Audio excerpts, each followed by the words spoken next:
Hello बच्चों, सी language सीखने के लिए मेरे यूट्यूब चैनल लर्न प्रोग्रामिंग में आपका स्वागत है। आज हम लोग पढ़ेंगे what is dynamic memory allocation in C. जैसे कि अभी तक हम लोग जो अरे वेरिएबल्स स्ट्रक्चर जो अभी तक यूज कर रहे थे वो हम लोग स्टैटिक मेमोरी एलोकेशन को यूज करते हुए कर रहे थे, लेकिन अब हम लोगों को डायनेमिक मेमोरी एलोकेशन भी सीखना है।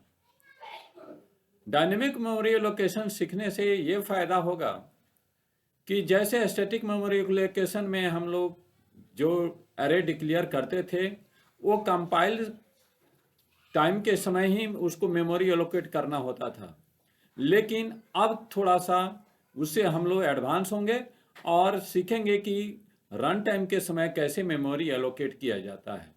तो आइए जानते हैं क्या होता है। An array is a collection of fixed number of values of same data type. Array क्या है? तो सेम डाटा टाइप के वैल्यू को स्टोर करने के लिए अरे का यूज किया जाता है। Once the size of an array is declared, we cannot change it. एक बार जब हम अरे का साइज डिक्लेयर कर देते हैं तो उसको चेंज नहीं कर सकते हैं। Sometimes the size of the array we declare may be insufficient, either more or less.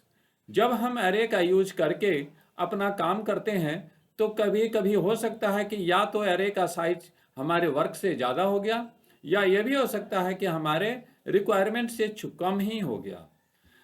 To solve this issue we can allocate memory manually during run time. इस प्रॉब्लम को सॉल्व करने के लिए हम लोग डायनेमिक मेमोरी एलोकेशन का use करेंगे और this is known as dynamic memory allocation in C programming. और इस क्रिया को हम लोग डायनेमिक मेमोरी एलोकेशन कहते हैं। To allocate memory dynamically library function are malloc, calloc, realloc and free are used. Library dynamic memory allocation को use करने के लिए हम लोग malloc, calloc, realloc और फ्री फंक्शन का यूज करेंगे। These functions are defined in the stdlib.h and malloc.h header file.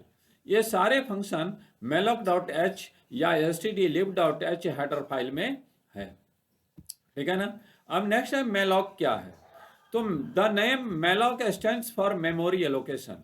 जो malloc फंक्शन का नाम दिया गया है उसका फुल फॉर्म होता है memory allocation. The malloc function reserve a block of memory of the specified number of bytes and it returns a pointer of void which can be casted into pointer of any form, ठीक है ना।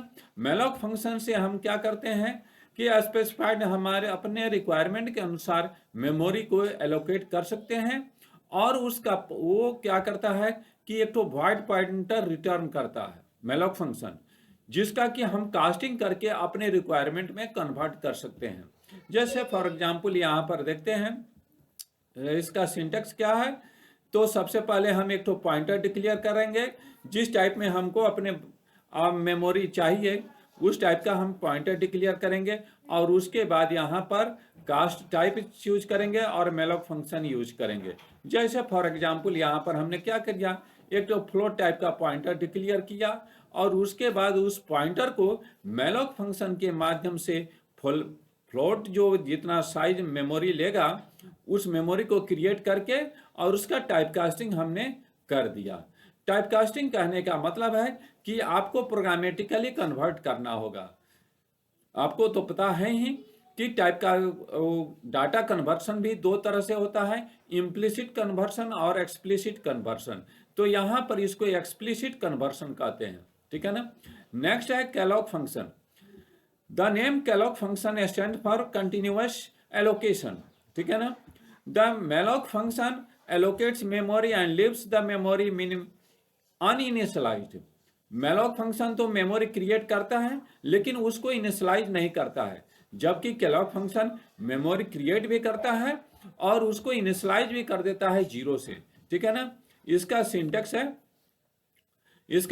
है वो just वैसा ही हम pointer create करेंगे और उसके बाद पॉइंटर को क्या करेंगे, calloc फंक्शन। ये calloc फंक्शन दो पैरामीटर लेता है, यानी कितना मेमोरी लेना है और किस साइज का लेना है, यानी साइज भी बताना है और नंबर ऑफ मेमोरी कितना चाहिए वो भी बताना है, और उसके बाद हम टाइप कास्टिंग कर देते हैं। ठीक है ना। नेक्स्ट है फ्री फंक्शन। जब हम अपना काम ये सब कर लेंगे तो अभी तो हम लोग लर्निंग पीरियड में हैं, तो हमारे लिए मेमोरी का कोई माने मतलब नहीं रहता है। लेकिन जब रियल लाइफ में आप प्रोजेक्ट पर काम करेंगे तो वहाँ पर एक एक बाइट एक एक बीट मेमोरी के लिए बहुत ज़्यादा घमासान होता है। ठीक है ना। तो इसलिए हम अपना वर्क करने के बाद फ्री फंक्शन से वो सारे मेमोरी को रिटर्न कर देंगे, डी एलोकेट कर देंगे। ठीक है ना।